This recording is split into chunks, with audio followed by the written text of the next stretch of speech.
wasiirkii hore madaxtooyada Somaliland Maxamuud Xaashi Cabdi ee ka tirsanaa dawladii hore ee madaxweyne Axmed Maxamed Maxamuud Siilaanyo oo maanta kamid ahaa marti sharaftii ka soo qayb gashay xafladda qalin jabinta jaamacadda Eelo ka dhacday Boorama maruu goobtaasi ka hadlayay ayaa waxa uu fariin adag u diray qurba joogta Somaliland iyo sidoo kale siyaasiyiinta inta badan dhaliila horumarka Somaliland isagoo ugu baaqay inay ka wada shaqeeyaan siyaasiyiin iyo sidoo kale shacabka horumarka Somaliland isagoo arintaasi ka hadlaya ayaa waxa uu tilmaamay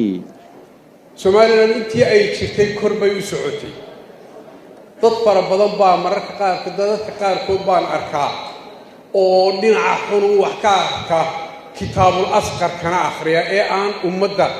halkay ka togantii qiimaheeda qariya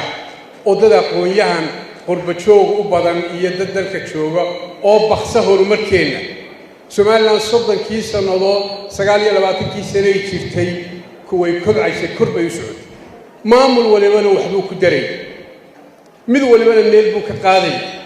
30 sano midnimadii Soomaaliya ay ku jirtayna marka la barbar dhigo maanta inuu ka qiimo badan oo ka aqoon badan oo ka dhulkeena dhismay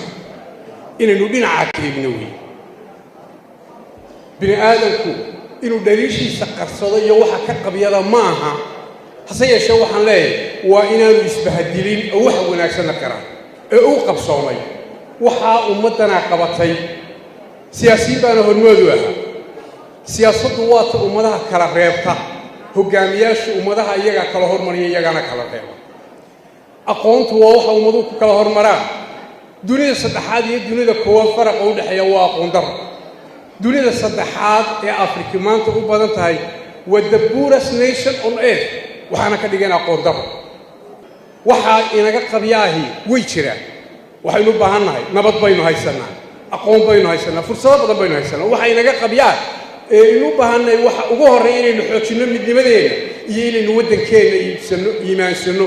oo horumarkiisa iimaansano oo gacmaha isqabsano ummadooda jirto ma wax qaban karta waa Jamaal Umar Tubeec تلفزيون عالمي بدأ 24 TV مقالة بورما